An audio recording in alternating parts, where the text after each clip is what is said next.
Waiting for my pulse to go down. I had, I'm getting a lot of instant messages asking about what I have, what it means, and how, what?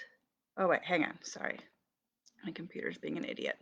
So I've been getting a lot of questions in my inbox about what I have and what it means and what my prognosis is. So I figured since people would rather watch things than read a long thing, unlike me, I prefer to write rather than be here on display for the entire world to shame and mock and what have you. I don't know, I figured I would just make a quick video with like the most common questions. So that way I don't have to try to answer everybody individually because it's really, really hard for me to keep up because I have no stamina, no energy, and hardly any mental wherewithal. So, what do I have? I have the umbrella term for it is dysautonomia.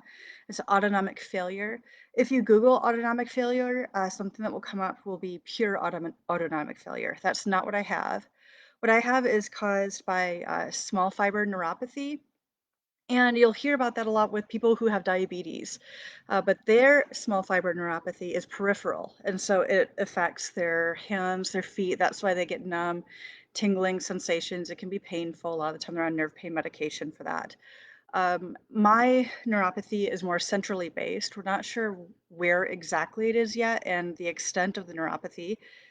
And that's gonna be resolved probably, like, not until May or June because I have to have a biopsy, well, several biopsies done, and it's a punch biopsy, and, they'll take that along different parts of my arms and legs and then, find out how extensive the nerve damage is and just kinda lead up to, my core, and we'll find out how far along it goes.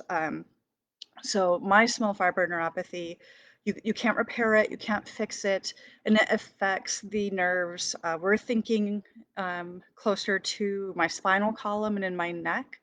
We're thinking that's where the nerve damage is. And at this point, since all of my autoimmune labs and everything else came back normal, that means that this is, they're calling it post-COVID syndrome. So for all of the my Michigan friends who are just being inundated with assholes and rednecks who say COVID isn't real and it's just a flu-like illness and everybody survives and they recover and they're just fine.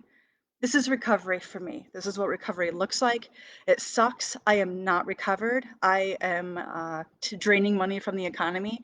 So when they, are blabbing all about, the economy and shutdown, imagine a bunch of people like me who work 40 hours a week, 60 hours a week, suddenly can't. I haven't worked since January, and I missed about 4 months of work last year as well.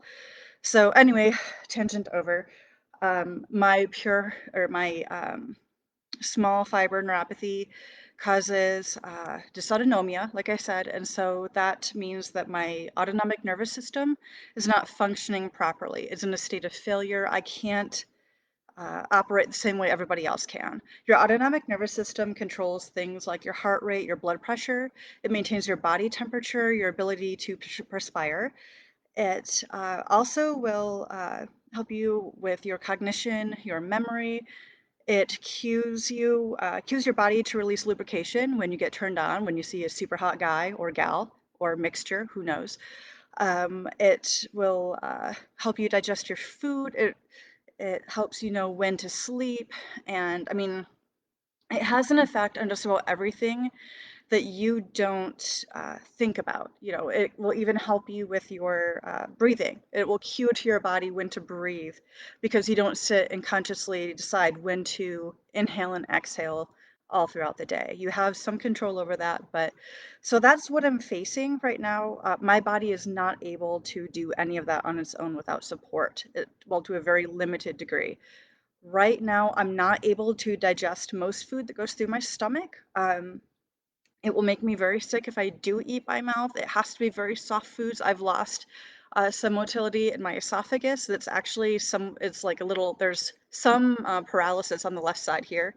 And that's been kind of a problem, hence all my choking.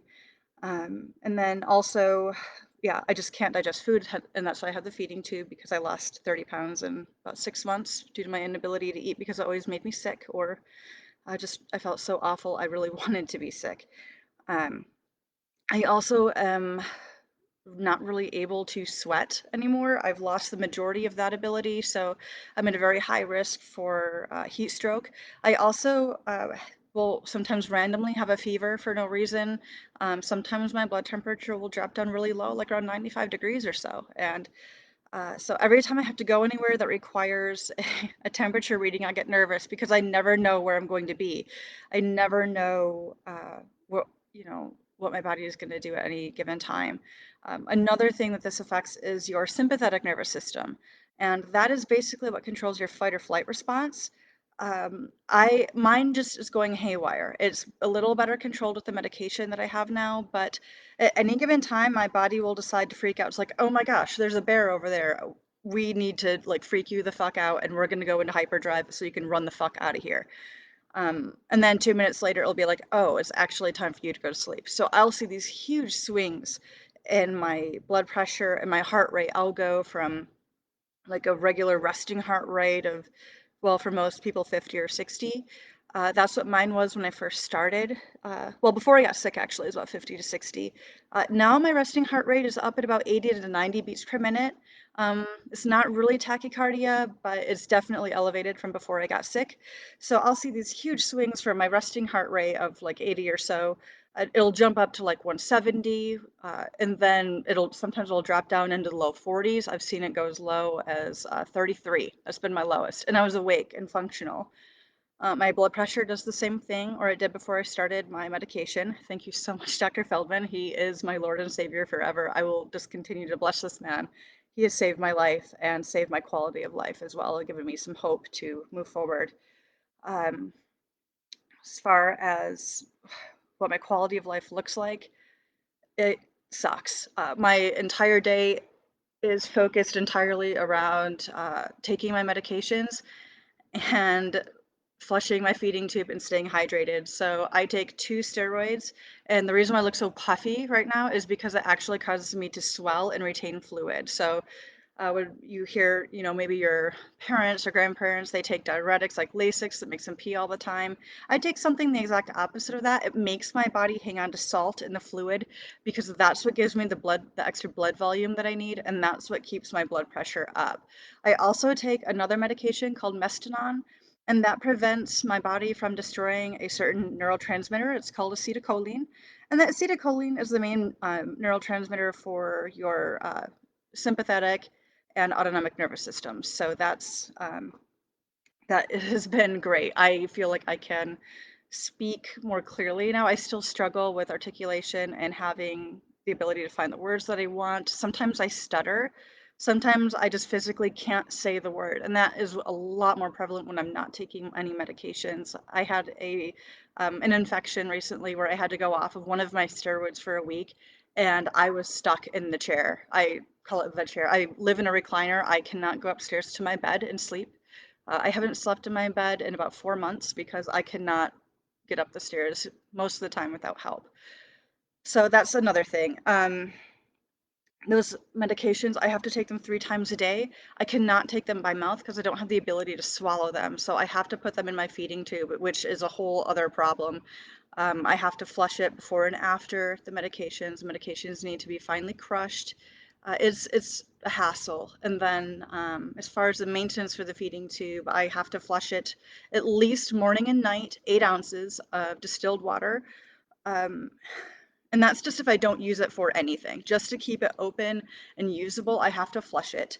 I also have to take in a liter at least each day of a rehydration solution that Dr. Feldman gave me. It's pretty easy to find online. The World Health Organization uses it for third world countries when patients get sick with cholera or what have you. It works really well, but a liter, trying to get that in is a nightmare.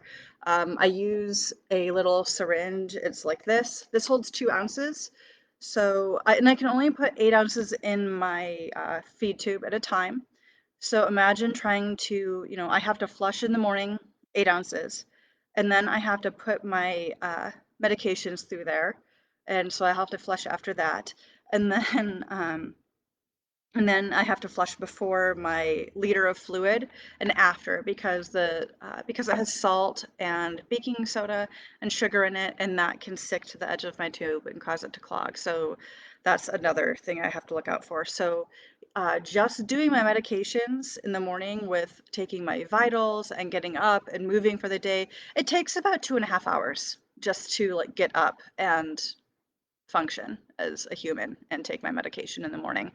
I don't eat breakfast. I have coffee every day, and I basically live on coffee nonstop. Here's my coffee. I am relying on straws all the time. I can't really swallow things normally from a cup anymore. It actually tastes really good. Um, and so my entire life is just dominated by my medications, which I take 3 times a day. So you can imagine how much time I spend just crushing my medications, flushing before and after. Um, and then there's the whole process with feeding, which I won't even begin to touch on here. But the feeding tube is really hard because I like the fact that people give me space and they see me and they're like, oh my gosh, you must be sick. Which I am. You know, I am chronically ill now. I qualify for disability. Um, but I don't like having this tube up my nose. It's incredibly uncomfortable and it pulls like when I swallow the tube, I can feel it actually get pulled down into my throat, down to my stomach, and it puts a lot of strain on my sinuses. It is so painful. So I can't wait to get it pulled out. I'm just waiting for Cora to get the type of feeding tube, the permanent feeding tube I'm gonna get. They don't have it in stock because it's kind of a different one. Is called a J tube, and it's a regular peg, which is you'll see people with the feeding tube and it goes in their stomach, but mine doesn't go straight into my stomach. There'll be a little tube and it goes into my small intestine. So nothing will be touching my stomach at all. And the reason for that is because I can't properly digest it when it starts there. It makes me sick. And so we have to have all the nutrition start in my small intestine and then go down, which means when I do my flush, it'll be like a half an hour and then suddenly I have to piss like a racehorse, and which, like that's hard when I'm hooked up to all this extra stuff. So it's interesting trying to, it's like all of a sudden, you're a few minutes into it and then you have to pee like really, really bad because the liter of fluid just went through you, and my God, it sucks. Um, so my daily routine, like I don't really have one. I get up and spend like 8,000 hours on flushing my tube and doing my meds, and then I spend another 8,000 hours doing my physical therapy each day, and going for walks and then a nap. I have PT 2 to 3 times a week. I have occupational therapy, or I did rather. I was just discharged today. They gave me the clear to shower by myself. Ongoing, so that's cool. I have graduated into full adulthood now. I can bathe alone without supervision. Um, and yeah, so that's good. The prognosis for all of this is honestly not great. You can't cure it. So I will always rely on steroids. I will always rely on medications to maintain my blood pressure and my heart rate. I will probably always rely on a feeding tube. That's kind of the general consensus. I'm trying to be a little more hopeful and cross my fingers that I'll be able to take it out at the first checkup, which is every 4 to 6 months. They'll have to go and replace the tube. And so I'm really, really hoping that I can take it out then. But it's not just about the fact that I've regained all the weight that I've lost, plus added a little bit on due to all the water weight. It's actually more whether or not I can swallow and whether or not I can digest food that goes, whether I can chew it adequately, whether I have good motility in my esophagus, and whether my gut motility is adequate enough to actually push the food from my stomach down into my intestines and out my asshole. That's really the problem. I have to kind of skip like the first 2/3 of my GI tract just to be able to eat properly. So it sucks. I'll be like this probably forever. They're saying that there is the possibility it could continue to progress because this didn't hit all at once. This started very slowly and kind of moved forward. You can tell it's giving me a crap ton of gray hair. It looks awful. Um, but it could continue to get worse, and we're not really sure how or in what direction that will go in, or what my future will look like. But I am hoping I'll eventually be able to graduate out of a wheelchair and walker. I am not really close to that yet, at all. But every once in a while, if you live in Bend, where I live, you might see me tooling around in downtown or in the old mill with my wheelchair, looking like a pathetic little old lady that's 90. Um, but anyway, that's a scoop. I'm not going to get better, but a lot of my symptoms can be treated or maintained through medication or through, my feeding tube or anything else. Love you too. Um, um, so it's not looking good. I'm probably not. I mean, it's a huge change for me. I don't know if I'll be able to drive again because I have suffered some cognitive impairment through this, and I will be having to go through cognitive therapy at some point. I don't think my appointment is until like July, though. They're booked out really far, so that sucks. But anyway, this is what COVID does. So, I'm a 36-year-old woman. I have no pre-existing conditions other than like, well, gosh, like I would get bladder infections from time to time, but otherwise I was pretty healthy. I had no problems. I would average about 20 miles a week running, and I would go hiking all the time. I never really had any problems unless it was super smoky, in which case, everybody would stay inside and have problems. But now I can't walk 200 feet, and they certainly don't want me to try. I can't, well, now I can finally bathe myself. If I leave the house, I absolutely need to have a walker, at least a walker. If it's going to be, if I'm just like going to and from a doctor's appointment or maybe into a restaurant, a walker is appropriate. If it's anything more than that, I'll need a wheelchair because I have such little stamina. I've got about 2 hours of good time for me to go and have events, leave the house, do things before I'm so tired I start to fall asleep. So that's where I'm at. I don't know if I'll ever be able to return to work to the extent that I was before. I've been known to work over 100 hours in a week because I love working because I'm a weirdo and I also just really like having money. But I will probably not be able to do that anymore. I am living on disability. It runs out at the end of May. I have a 7-month wait time for my federal disability, and that's assuming it even gets approved. So money is going to be a problem pretty soon. It's not yet, but yeah, it's rough. So I just figured since a lot of people don't like to read these long, huge posts on Facebook, and it can be kind of boring and whatever. I just wanted to give kind of a brief overview because I've been getting so many questions about what I have and what it means and what's happening. Um, it just seemed easier to do this. So, if anybody wants to come to my house and help me with a haircut, also, that would be rad. I have not had my hair cut in about a year. Um, as soon as I recovered enough from COVID initially, when I thought things were looking up, I went in and I mean, at this point, I was still using a walker from COVID the first time. And I had my hair cut and colored, and then that was the last time. So it's been about a year. I would really love for somebody to come cut my hair. I kind of like the gray streak though, as old as it makes me look. I think it gives me more character and kind of emphasizes the crap that I've been going through. So kind of want to keep the gray, but if somebody could come help me cut my hair because I don't trust myself to do it, that would be awesome. And if anybody, like, if you have the desire to help, like, if you're thinking, what can I do for Anna? If you happen to care about me. If you don't, that's fine. But if you do and you think about that thing sometimes, get me the fuck out of this house. Get me out of the house. I don't need anybody to spend money. I don't want anybody's money. I want to be outside. I want to be in the park. I want to be around other people. I'm alienated in here. I'm incredibly isolated. My only real contact with the world is through Facebook or texting or WhatsApp or Instagram. So the only way I actually have to interact with anybody is online unless somebody comes to pick my ass up because I can't drive. So that's that. I guess, yeah, I don't really know what else to say. I'm from the Midwest and I suck at endings, so probably sit here and try to say goodbye for like 20 minutes, but that's the scoop. I hope I get better. I hope that it doesn't end up being like a degenerative thing, but right now it's kind of looking like it is. But we'll find out after the biopsies and we'll have more answers then. But should be back just in time for my birthday, so that's rad. Anyway, that's the scoop for the second time. Thanks for being my friend, everybody. I appreciate it. And thanks for being so nice and supporting me because having this sucks and it's really hard. And I try to be strong, but I'm not. I'm not because this is really hard. I would rather be outside working and playing around and floating the river and drinking beer and vomiting on everybody's shoes like, the rest of you guys do. So, anyway, I love you all. Thank you for helping me. And please come take me out of my house and let me go explore or something, please. Okay, bye.